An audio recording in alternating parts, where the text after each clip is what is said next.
नमस्कार दोस्तों। आज की कहानी एक इमोशनल हार्ट टचिंग स्टोरी है। सौम्या बचपन से ही एक अनाथ आश्रम में पली बढ़ी थी। अनाथ आश्रम की मालकिन जगदम्बा जी बहुत ही अच्छी महिला थी। उसने बहुत सारे बच्चों को शरण दी थी। उनका पालन पोषण, शिक्षा दीक्षा और व्यापार के लिए छोटी मोटी ट्रेनिंग देना और उसके बाद अपने आप पे निर्भर करना, ये उनका काम था। उनकी तरफ से ये चीज़ होती थी और सरकार की तरफ से भी उनको मदद मिल जाती थी और जो उनके बेटे विदेश में रहते थे उनसे भी उन्हें मदद मिलती थी इस कार्य को करने के लिए। लेकिन अनाथ आश्रम का एक नियम था। आखिर जगह तो सीमित ही है कि उसमें सभी बच्चों को एक समय के साथ नहीं रखा जा सकता है। एक समय के बाद तो उन्हें जाना ही होता है।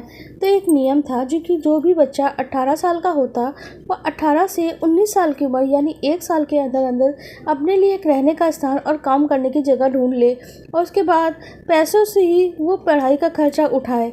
और अगर ज़रूरत पड़ी तो जगदम्बा भी मदद कर देती थी पढ़ाई के खर्च के लिए और उन्हें दूसरी जगह पे जाके ही रहना होता था क्योंकि जगह बहुत ही सीमित थी।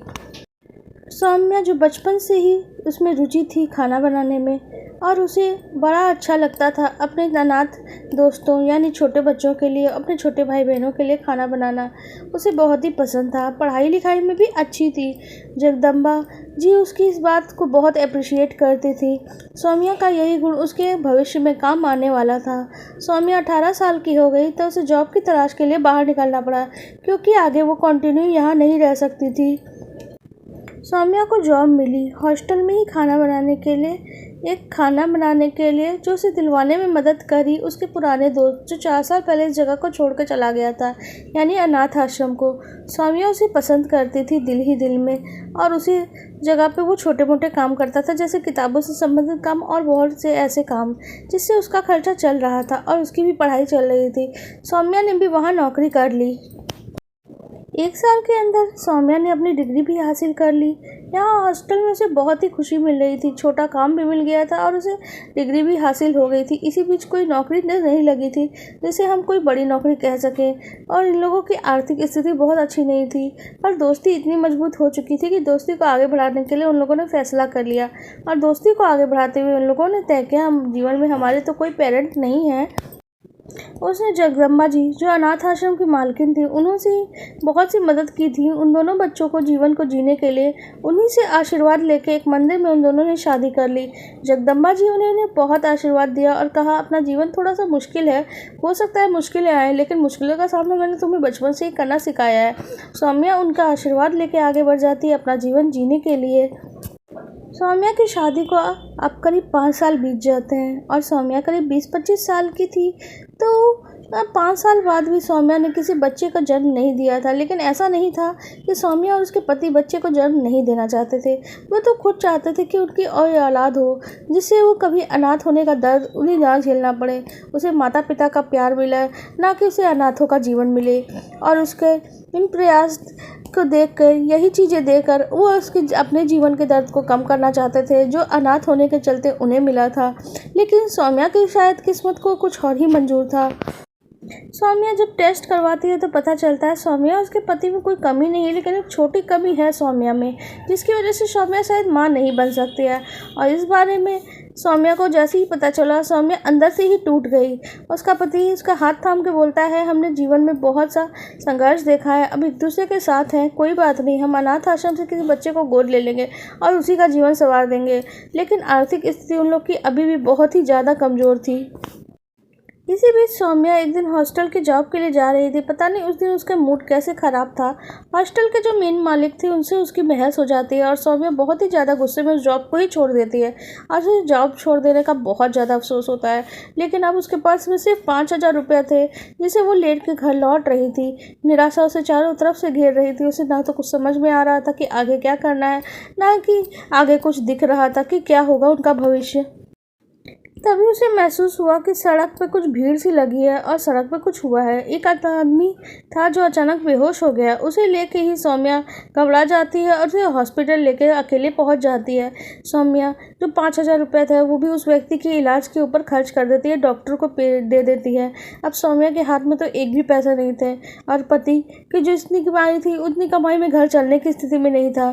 सौम्या के हाथ में जो पैसे थे अब वो भी खर्च हो गए। उसे ना तो समझ में आ रहा था ना कुछ करने जाने को उसकी इच्छा हो रही थी।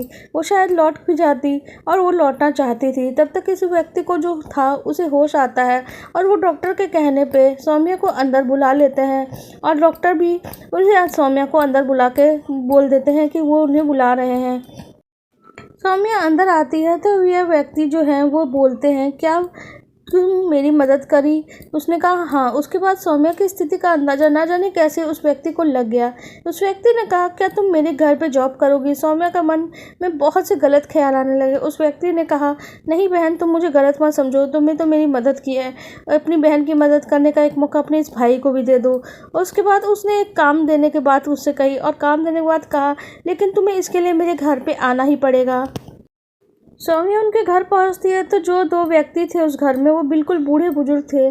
सौम्या उनके सामने थी। उस व्यक्ति ने कहा, देखो बहन, तुम्हें यहाँ कुछ दिन रहना है, कुछ ज़्यादा काम नहीं है, अपने पति को भी यहीं बुला लो। ये जो मेरे बुजुर्ग माता पिता हैं, अक्सर इन्हें ही यहाँ रहना पड़ता है क्योंकि मेरी नौकरी एक ऐसी जगह पे है जहाँ मैं उन्हें नहीं लेकर जा सकता। वो गाँव के किसी कोने में पड़ता है और माता जी को अक्सर खाना बनाना पड़ता है। उनकी तबीयत इतनी ज़्यादा अच्छी नहीं रहती है और वो अपने लिए खाना बना सके, कई बार उन्हें चक्कर आ जाते हैं। तो ऐसे स्थान जहाँ पे मैं रहता हूँ वहाँ लेके जाना मेरे लिए संभव नहीं।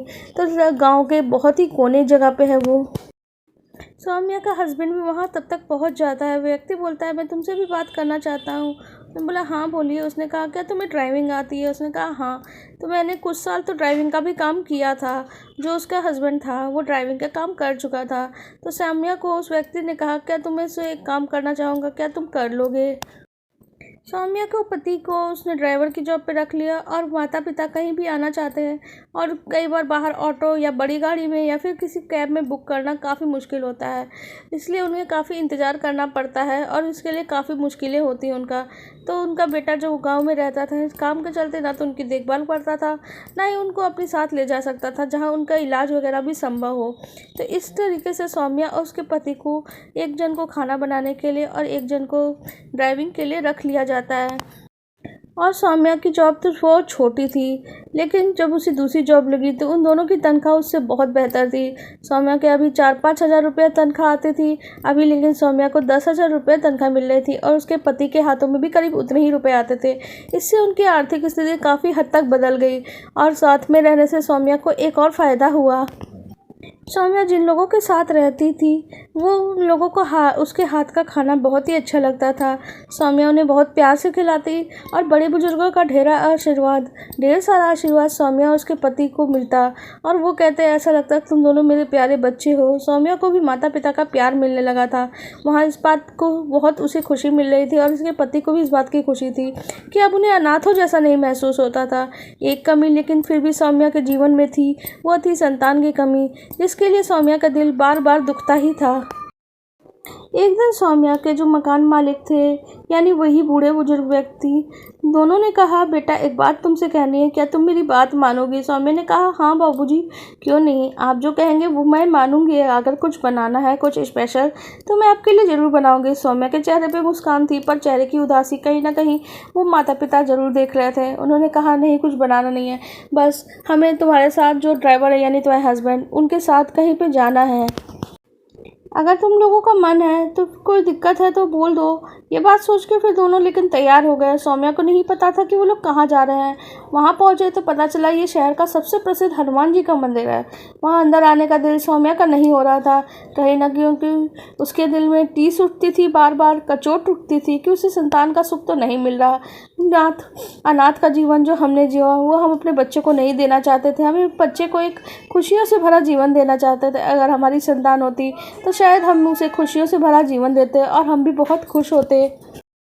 हनुमान जी के मंदिर में तब भी सौम्या अंदर नहीं जाना चाहती थी, पर बूढ़ी माता जी के जिद करने पे वो अंदर चली गई। सौम्या और उसके पति को वहाँ से बहुत सा आशीर्वाद मिला, लेकिन जब वो घर आई 2 ही महीने में सौम्या वहाँ काम कर रही थी तो अचानक उसकी तबीयत खराब हुई और जो असंभव था वो भी संभव बन गया हनुमान जी की कृपा से। सौम्या गर्भवती हो गई। उसे चेकअप से पता चला, डॉक्टर ने कह दिया था कि सौम्या कभी माँ ही नहीं बन सकती, लेकिन आज सौम्या गर्भवती थी। सौम्या का ख्याल खुद माताजी और पिताजी जो बूढ़े व्यक्ति थे उन लोगों ने ही रखा। 9 महीनों के बाद सौम्या ने एक प्यारी सी बिटिया को जन्म दिया। सौम्या ने अपने बिटिया का नाम उन माताजी के नाम पे ही रखा, क्योंकि माताजी का आशीर्वाद और हनुमान जी का आशीर्वाद जो उन्हें मिला था, इसकी वजह से ही सौम्या को इतनी बड़ी खुशी अपने जीवन में मिली थी। सौम्या अपने जीवन में बहुत सी तरक्की करती है, बहुत से होटल भी उसके खुल जाते हैं, उसके पास बहुत से पैसे हो जाते हैं। लेकिन माताजी जो उन्हें प्रोत्साहित करती थी सौम्या को, हमेशा अपने दम पे पैसे कमाने के लिए होटल में बिजनेस भी किया, पैसे भी कमाए, लेकिन जीवन में एक बात को हमेशा ही याद रखा कि जिन बूढ़े माता पिता का आशीर्वाद उनके ऊपर है, उन्हें बचपन से जो प्यार नहीं मिला, वो प्यार उन्हें माता पिता के रूप में, आशीर्वाद के रूप में वहाँ मिला, और उनकी सेवा जीवन भर माता पिता के ही रूप में करती रही। उन्हें अच्छा जीवन दिए, उन्हें अच्छा खाना बना के खिलाते रही, और छोटी जॉब के रूप में हमेशा ही वहाँ काम करती रही, और उसे जीवन का ध्येय बना के रखा रहा। सौम्या ने बुजुर्ग माता पिता के जीवित रहने भर उनका जीवन भर सेवा करी, जितनी सेवा कर सकती थी उतनी करी, जीवन में जितना हो सकता था उतना ही उनका आशीर्वाद भी पाया। और सौम्या और उसके पति ने तरक्की की बहुत सी सीढ़ियाँ भी चढ़ी, लेकिन तरक्की की सीढ़ियाँ चढ़ते हुए भी उन्होंने इस काम को नहीं छोड़ा, क्योंकि ये उन लोगों के लिए काम नहीं था, ये एक भावना थी जो जीवन में उन्हें सब कुछ दिया था, सब कुछ हासिल हुआ था बस इसी से। और जो धन दौलत से ऊपर होता है वो सब कुछ उन्हें मिला था उन बुजुर्ग माता पिता से, और उन्हें ये लगता था यही सब कुछ उन्हें आशीर्वाद के रूप में मिला है। और बुजुर्ग माता पिता के चले जाने के बाद इस दुनिया से भी सौम्या उनके आशीर्वाद को प्रतिदिन अपने पास ही रखती थी, उनकी तस्वीर के रूप में, ताकि उसका आशीर्वाद जो है उनका उनके सर पे ही बना रहे। और हर हफ्ते वो हनुमान जी के मंदिर भी जरूर जाती थी, क्योंकि हनुमान जी का भी आशीर्वाद उसके साथ था, जिनकी वजह से उसे संतान का सुख प्राप्त हुआ था। संतान के सुख का आशीर्वाद हनुमान जी के आशीर्वाद से मिला था, और माता पिता का सुख उन बुजुर्ग माता पिता के आशीर्वाद से उसे मिला था। और इस बात का हमेशा ही वो भगवान को शुक्रिया अदा करती रही जीवन भर। आपको हमारी ये कहानी कैसी लगी कमेंट सेक्शन में ज़रूर बताइएगा। अगर वीडियो को आपने अंत तक ज़रूर देखा है तो चैनल को भी सब्सक्राइब कर लीजिएगा।